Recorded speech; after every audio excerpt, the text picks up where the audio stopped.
What's up, guys? Benny here with Hollywood Junket. I'm here with Tyrie, one of the winners of this amazing show, one of the biggest competition shows out right now. It's called Race to Survive New Zealand. How are you, my friend? I'm good, man. I'm good. How are you?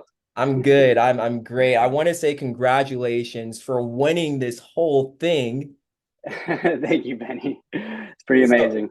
my first question to you is one thing that I really liked towards the end of this race, everyone was just so happy for each other when you guys hmm were finishing that or crossing that finish line. Do you guys still keep in touch with each other now that the show is over?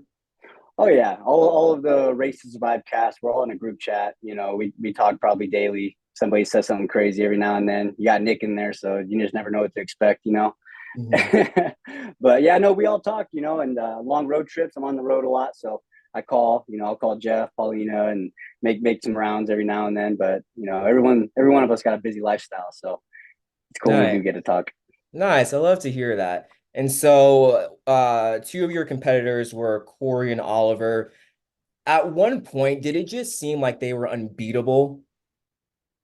No, no, they never seemed that way to us. Right from the beginning, we kind of, sizing them up, and all their gear was sure they were fast and light, but we knew that it wouldn't last, or they were just kind of deteriorating as the games went on too. So I don't think we really saw them like that. We gave them a lot of kudos and good sportsmanship and stuff like that. I ain't gonna take it away from them. They're fast, but Hmm. they didn't know how to land nav. They didn't know how to move them through the woods.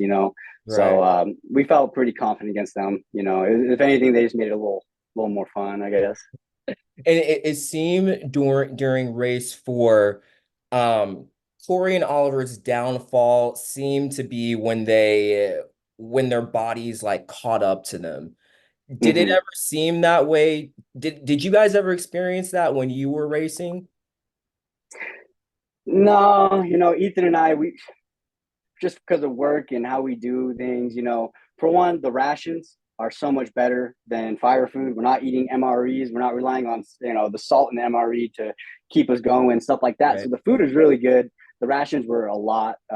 We caught a lot of food, and on top of that, just from our previous work experience, for myself, I've had military training for survival scenarios where I didn't have to eat, stuff like that. And Mhm. for fire, Ethan and I together, we worked, 35-hour shifts, together, no food, stuff like that. So we're pretty accustomed to this type of beat down and going tits up. So it didn't really feel like it was like, we weren't digging line. We weren't going, it wasn't crazy like that. It was just a lot Yeah. of miles and whatnot, a lot of things to see. So I don't feel like we ever ran into it. Me personally, after when we did the individual split up, Hmm. I went really hard on that ridge to get to Ethan. And that next day, yeah, I felt beat up, but that's just because I was trying to sprint up mountains. Right, But right. mm-hmm.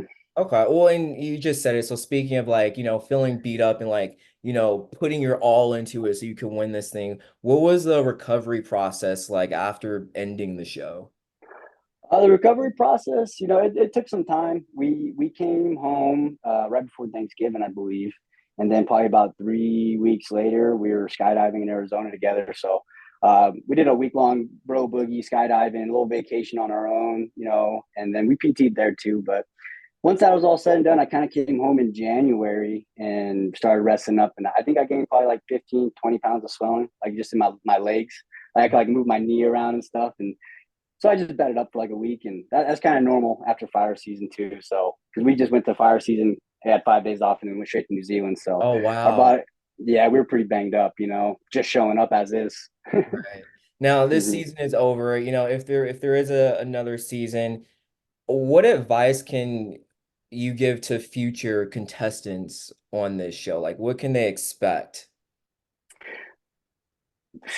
Biggest one I see I'd give, if I could give everybody advice that was on season two, just don't complain.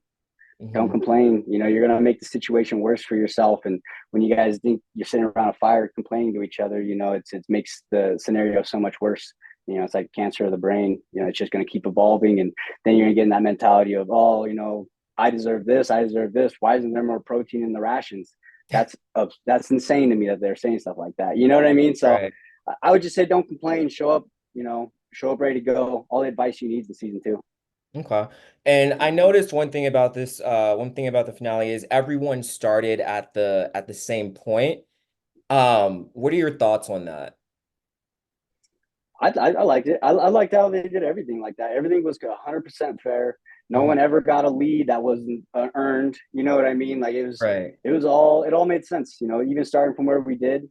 Sure, they could have put us ahead or not, but I don't think that would have been fair. You know, even if they Paulie and Crane got first and they got a head start, that wouldn't be right. You know, so I think I like the way they did everything. To be honest, everything was 100% fair. I never felt like cheated in any way. Nice, nice. That's awesome. Yeah. So you guys are back to reality. Are you guys back to doing are you still working at Smoke Jumpers or are you taking a break now? What's going on in Yeah, your so life? so Ethan's still smoke jumping. Why he's not here right now? I think I'm gonna retire from fire. I told him I want to take a minimum of a year off. Oh wow, okay. Um, it's just the lifestyle. It's so dangerous, and I like running. I don't want to be paralyzed. So, just things like that I have to think about. And I'm an entrepreneur, so I have my own tree business here in my hometown that I plan on moving on the reservation and things like that. So, um, honestly, not much has really changed. This is my first summer home since I was 18. So, being here, just working and being with my family for the first time, you know, going to the lake and having a beer with my friends, like enjoying all those first time things that I've been missing out on. You know, I actually got weddings planned that I can go to, you know, so it's been really nice, you know, being just home and with my people. Awesome, awesome. Well, Yeah, Tyrie, thank you so much for coming on and talking with me. yeah. Congratulations to you and Ethan again, and really excited for you both. Thank you so much, Benny. I appreciate it.